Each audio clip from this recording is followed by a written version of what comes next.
as we are in January, we're really starting to think about what we are going to be growing in the coming season in 2024. Now, we may already have started off some of our seeds, which are our long runners, and we need to hold off on the other things that we may be really tempted to grow because the light and the warmth just isn't there. Now, one of the things which we can really be starting off is propagating our sweet potatoes. Now, sweet potatoes do actually grow in the UK, although you do have to look after them.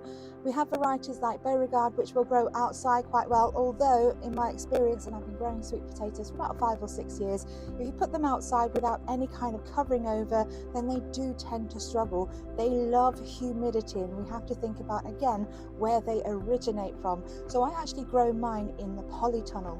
Now, when we're propagating things like sweet potatoes, we have to think about the fact that they're not like our normal everyday potatoes. They are different because our sweet potatoes are in fact a part of the morning glory family, whereas our everyday potatoes are actually a part of the nightshade family.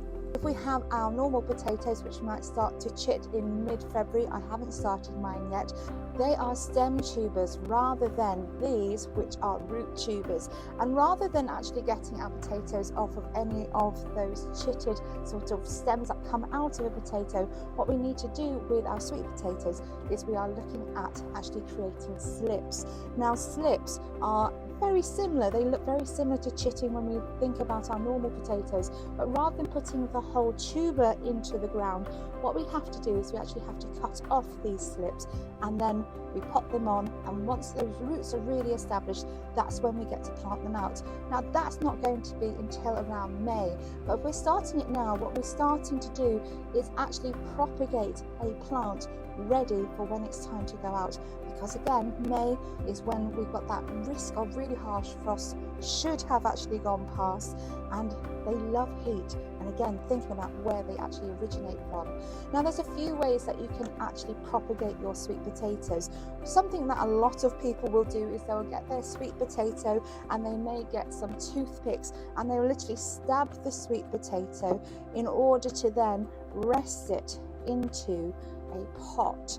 Now, that is fine, but for me it's a bit of a faff because you have to keep on changing the water. Now, another way that you can do this is, rather than maybe trying to wrestle with some toothpicks, is to get an old bottle and just literally sort of cut it into half. And once you've done that, you're going to take the top where the funnel of the bottle is, and you're just going to pop it into the top of the bottom part of the bottle. You then need to fill it with water, just so that it is just inside the actual lip of the funnel part of the bottle, and then you pop your potato in there. Now, again, you need to sort of replenish the water, make sure that the water is absolutely clean, and that's going to enable your slips to develop. These will not stay in an unheated greenhouse. These will have to go home, and I will put these by a radiator. However, the most successful way that I've actually found is to take my sweet potatoes and to literally put them into a propagator which is filled with compost, dig them in a little bit so that they're nicely embedded in that compost, water it over quite liberally, and then quite simply put the lid on.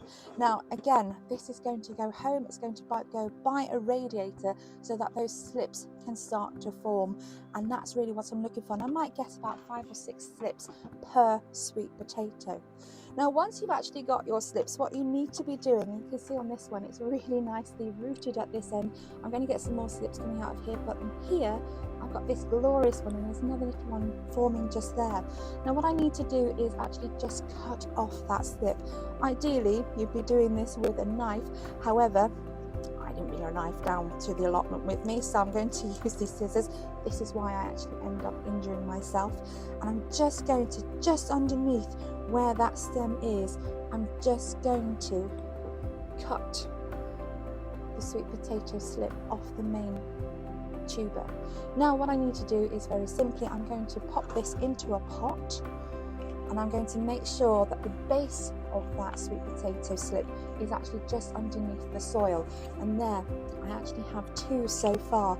I've still got a few more to do. I still need far more to actually propagate, and that's what I'm going to be putting into my propagator, taking that home, and then as I get more slips, pop them on, keep them nice and warm, keep them wet, because what you're trying to create here is a nice amount of humidity so that those lovely sweet potato plants will grow, and come May, they're going to be ready to actually plant out.